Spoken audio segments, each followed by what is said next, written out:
Un caffè con l'esperto è offerto da Birra Antoniana, Uno Magazine e Vibrosonica.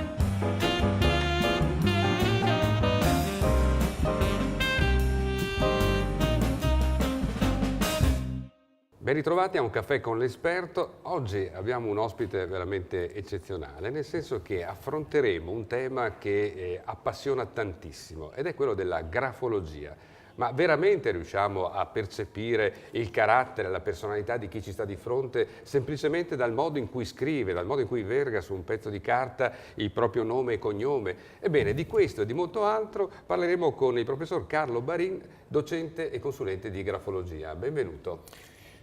Buongiorno a voi. Allora, rispondiamo subito alla prima domanda. Sì. È vero che il carattere di una persona può essere espresso attraverso la grafia? Il carattere di una persona si esprime attraverso 1000 modi.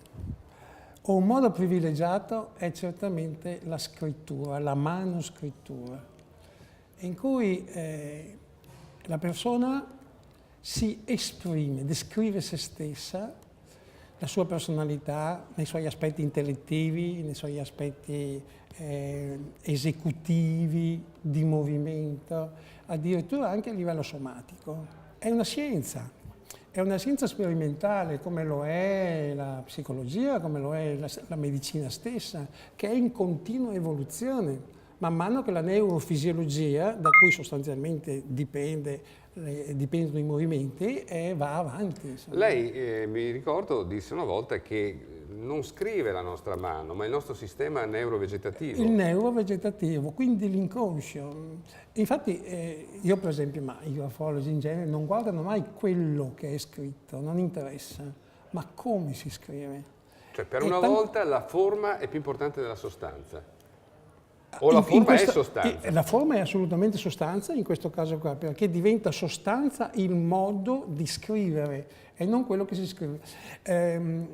Facciamo attenzione però, perché se io scrivo in un momento di emozione il nome del mio amore e magari mi ha appena lasciato, io lascio la traccia di una emozione, quindi in quel caso anche la parola che si attribuisce a quel termine di persona muove un'emozione. L'emozione si evidenzia attraverso forme che noi chiamiamo di intozzatura, di particolari segni. Ma è vero che chi scrive in modo minuto, particolare, eccetera, è una persona introversa e chi invece scrive in maniera quasi... Adesso lei mi fa una domanda specifica. Quello che mi chiede è il calibro, cioè l'altezza delle lettere. Calibro. È chiaro che il calibro alto prevede una visione del mondo, di se stessi, sicura, aiutante, capace di affrontare il pericolo o comunque le emozioni della vita. Il calibro piccolo invece è proprio di colui che in qualche modo ha paura di uscire di sé, quindi effettivamente indica introversione, indica incapacità di prendere delle decisioni con immediatezza, ma indica anche però una capacità di approfondimento. A proposito di approfondimento, lei mi perdonerà, io le farò delle domande estremamente banali perché penso che siano anche le domande che vengono in mente all'uomo comune, che io mi ritengo tale. Ad esempio, c'è chi firma in modo estremamente leggibile, quindi appone proprio nome e cognome in modo estremamente proprio leggibile, e chi invece fa dei geroglifici o delle cose che sembrano quasi degli elettrocardiogrammi. Sì, adesso lei mi fa una domanda specifica che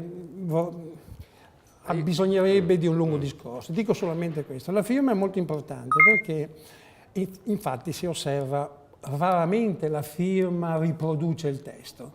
La firma è diversa o per direzione assiale o per intensità o per calibro.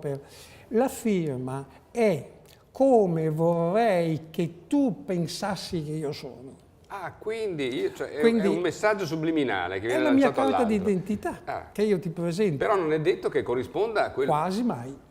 Quasi mai? Quasi mai non corrisponde. E se corrisponde vuol dire che c'è piena aderenza di sincerità e profondità della persona tra quello che sono e quel che desidero manifestarmi e quel che desidero di essere. E come fai? Infatti, quei geroglifici di cui lei parlava, sì. Cosa vuol dire?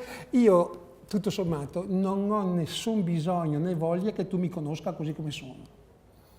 Io sono così. Punto di domanda. Sono un essere un po' misterioso. Scoprimi se vuoi, no? Un po' alla volta. e dopo la FIBA ha tante altre sollecitazioni più o meno profonde. Pensi per esempio un po', e chiudo questo discorso, quando ci sono quei segni, si chiamano paraffe, no? Che si firma e poi si cancella il proprio nome, per così dire.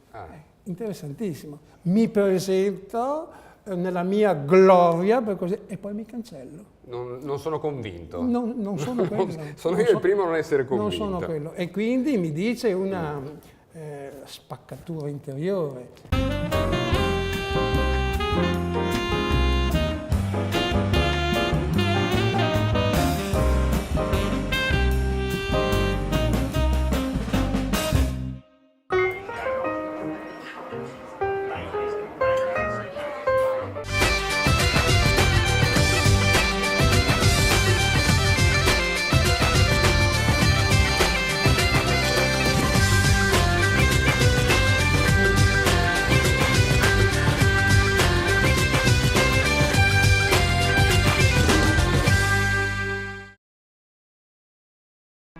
Musical instruments to sound the air were made during the past.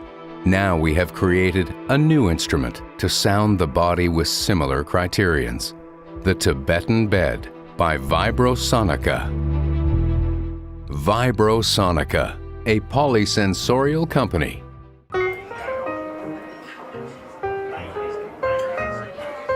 Lei tra l'altro ha una laurea in filosofia e in lettere moderne, è stato insegnante per quanti anni? Ma perché insiste sugli anni? Perché sono so tanti, che lei, sono troppi. So che lei è un ariete, l'ariete rimane sempre giovane, o almeno io mi auguro che sia così, visto che appartengo No, ho allo stesso insegnato segno. tantissimi anni, prima nella scuola media, poi nella scuola liceo superiore, eccetera. Comunque mi chiede le applicazioni della grafologia, sono moltissime. Lascio da parte l'aspetto peritale, e cioè testamenti, olografi, eccetera, che è una branchia della grafologia. Mi riferisco solo a quella di orientamento psicologico. Innanzitutto l'orientamento, diciamo così, un po' esistenziale di un ragazzo che a 12-13 anni non sa esattamente cosa fare, perché va a quella scuola perché c'è l'amico, e invece no, già a 12-13 anni si vedono degli orientamenti abbastanza precisi. Sono fatto per il settore scientifico, letterario, artistico, manuale, ho un'intelligenza pratica, un'intelligenza, diciamo così, teorica, no? E quindi è di sommo aiuto avere questo tipo di orientamento. Ecco, guardi per esempio, no? Queste due immagini sono due ragazzi di terza media che desiderano orientarsi, vogliono tutti e due fare medicina, sostanzialmente a lunga distanza. Uno può farcela, ne ha tutte le caratteristiche di intuito, di originalità, di capacità di vedere oltre a quel che può sembrare. Quale dei due? Il primo. Il primo, assolutamente. Però questo non vuol fare liceo scientifico o classico. Perché non lo vuol fare? Interessantissimo. Perché i genitori un po' lo spingono a farlo, no? E lui, siccome è un po' ribelle, ma in senso buono, perché è creativo, è originale, ha una personalità in fieri evidentemente, non vorrebbe farlo, ma ne avrebbe tutte le caratteristiche, soprattutto dell'internista, più che non del medico chirurgo. Si riesce ad arrivare addirittura così nello specifico. Ma assolutamente e mentre sì. Il secondo perché lo bocciamo? Non si boccia nessuno mai. o perché lo indirizziamo da un'altra parte? Guarda, il secondo, che è una ragazza oltretutto, okay. e vede curva, lettere addossate, ritmo lento, ha una grande buona volontà. Lei immagina una ragazzina pettinata bene, tutta organizzata, tutta attenta a scuola. Sì, ma capisce poco, capisce poco. Ce la fa, eh? Ce la fa perché è diligente, attiva, di quelle che studiano anche il sabato pomeriggio, no? Di quelle che stanno lì e che la mamma dice tu studia, faccio tutto io a casa. Sì, ma è imbranata poi effettivamente nel cavarsela di fronte ai problemi immediati e pratici. E no? quindi dobbiamo E quindi si dice, qualcos'altro. Qualcos'altro. Certo. Quella andrebbe benissimo a fare, per esempio, non so, lingue, no? Senta, ma addirittura la coppia può trarre giovamento dallo studio della grafia? Cioè, non mi dica che arriva lì la classica fidanzata che No, dice no. questo è uno scritto del mio fidanzato. Le dirò che una volta arrivavano spesso, no? No, ma a parte le battute arrivavano per vedere, ecco, di capire un pochino meglio. Adesso, quando si dice compatibilità di coppia, si intende soprattutto dire ormai, per esempio, non so, due, in un'industria, in un'azienda, uno che si dedica al commerciale, uno che si... cioè, La fra noi compatibilità, due, la come va compatibilità, fra noi due? sì. Non è che tu voglia fregarmi. Insomma, Infatti creare un team di lavoro Esatto. affiatato è uno degli obiettivi principali delle aziende, perché la cosiddetta, come Lei coglie dire, nel litigiosità aziendale spesso si potrebbe evitare. Coglie nel segno, perché certi uffici lavorano più sulla competitività che non sulla collaborazione e si perde un sacco di energie, no? A competere con l'altro, a non passargli il messaggio giusto, a trattenere l'informazione, è così. E le aziende più esperte, modernizzate, sempre di più si affidano a questa visione del non detto ma dello scritto, no? Perché sbagliare oggi una persona in seno a un'azienda vuol dire rischiare parecchio, insomma.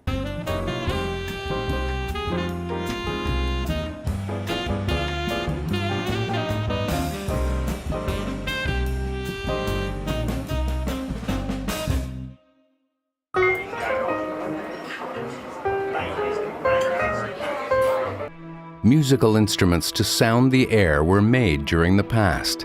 Now we have created a new instrument to sound the body with similar criterions. The Tibetan Bed by Vibrosonica. Vibrosonica, a polysensorial company.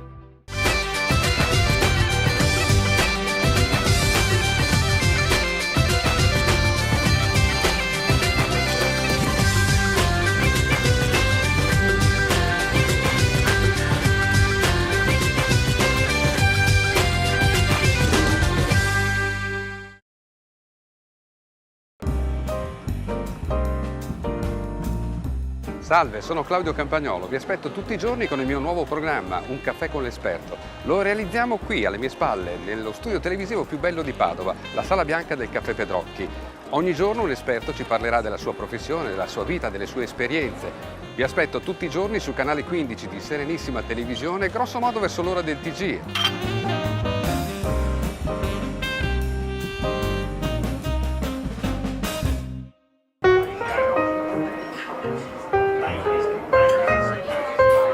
Abbiamo ancora un minuto per affrontare quello che è il tormentone della nostra trasmissione. Noi chiediamo sempre all'ospite qual è il ricordo, la foto, l'oggetto a cui è particolarmente legato. Mi trovo un po' impreparato, perché, sa perché? Perché ogni scrittura è una rivelazione, ogni scrittura è una personalità, è un mondo nuovo, è una scoperta. E quindi il grafologo si trova sempre di fronte a un qualche cosa di non già visto, non c'è un déjà vu, non c'è una scrittura uguale a un'altra, non c'è una persona uguale a un'altra. Il più curioso è di una figliuola, 30 anni, sposata, che vuole assolutamente incontrare il papà, che è andato via di casa ai tempi. Il papà lo ha rintracciato, il papà non ne vuole proprio sapere. Dice, lasciami stare, la mia vita passata non ne voglio più sapere, eccetera. L'ho addirittura portato qui per vedere le caratteristiche di questa situazione a due. Lui dice, il passato non deve più rimanere nella mia vita. E si vede appunto le caratteristiche della scrittura che dicono, aborro, chiudo, mentre l'altra apre le braccia, l'altro assolutamente le chiude. Quindi non è questione di cattiveria, no? Finiamola con la parola cattiveria. Sono attitudini diverse, anche nella coppia o comunque. Uno è cattivo e l'altro è buono, ma non è così. C'è proprio questioni a volte di incompatibilità, situazioni diverse. L'acqua non va d'accordo col fuoco, eppure l'acqua è fantastica, eppure il fuoco è fantastico. E con questa affermazione altrettanto fantastica io saluto l'ospite di quest'oggi, però le strappo già un appuntamento ad un prossimo incontro. Grazie a Carlo Barin, docente e consulente di grafologia. Oggi abbiamo parlato appunto di questa materia così affascinante qui a Un caffè con l'esperto.